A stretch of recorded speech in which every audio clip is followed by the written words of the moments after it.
What's up, welcome back to Nostalgia. Dave here with a review of September 5, the new historical drama thriller film about the Munich massacre of 1972 at the Olympics, specifically from the vantage point of ABC Sports and their coverage of the event as it was unfolding in Munich. This film is directed by Swiss director Tim Fellbaum in his first Hollywood movie and stars John Magaro, Peter Sarsgaard, and Ben Chaplin. After premiering back in Venice, it was supposed to open wide, like end of November time, and then they pushed its release back multiple times and ended up getting a super limited release and then opening wide mid-January in a kind of like traditional awards play. I think this movie's probably going to miss out on the Best Picture nomination in the end, but certainly in the mix at the very least.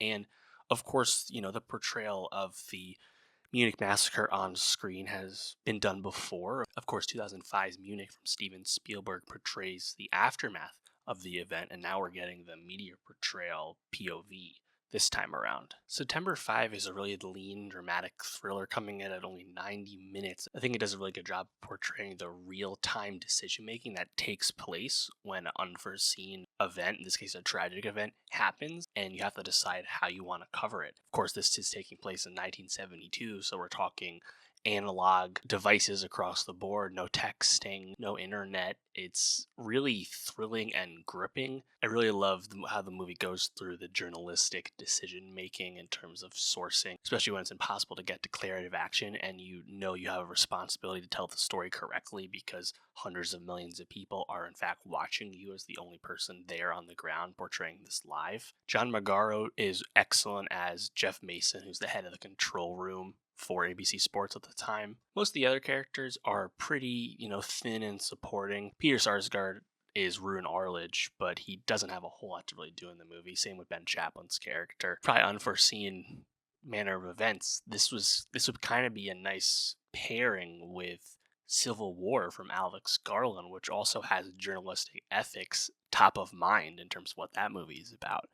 Obviously, September 5, it's based in reality, but I think it really does a good job at getting into the difficulties of making those decisions. But just in terms of a pure history, retrospective or retelling of events, I think it does a really good job because again, the Munich film from Spielberg that portrayed the aftermath from the Mossad POV. So this is obviously very different, and frankly, I think it's still a story that could have been adapted again in terms of the actual events. We don't see any of the violence in this movie. We're in the control room of ABC Sports the entire time, so it's certainly a different side and angle to a obviously really serious and tragic event.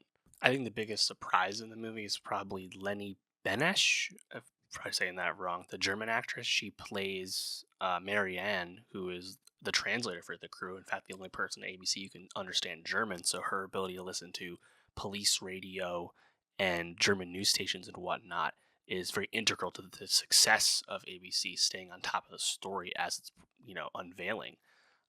Also, her pushback against some understated sexism, not like blatant sexism, but clearly sexism and gender attitudes of the time, I think is some of the best material. Frankly, that's the kind of stuff that could have been embellished more if this was probably a bigger movie than it is, but the movie ultimately is pretty focused on being lean and just going through the events as they happen. So there's not a whole lot of time for most of these supporting characters to be much more than what they are in terms of devices within the plot. Yeah, as far as historical thrillers go, I think this is a really good one. As far as journalism movies go, I think this one's also pretty successful. Again, it's great that it's a period setting. I think just the absence of smartphones and the internet and texting, and instead the use of local radio, just makes this movie both a lot more charming, but also just the story is a lot more engaging. Obviously, this is a common thing with filmmaking where it's hard to portray the passing of information when current events in a compelling way on screen. Of course, you don't have that problem when you're telling a story from the 70s.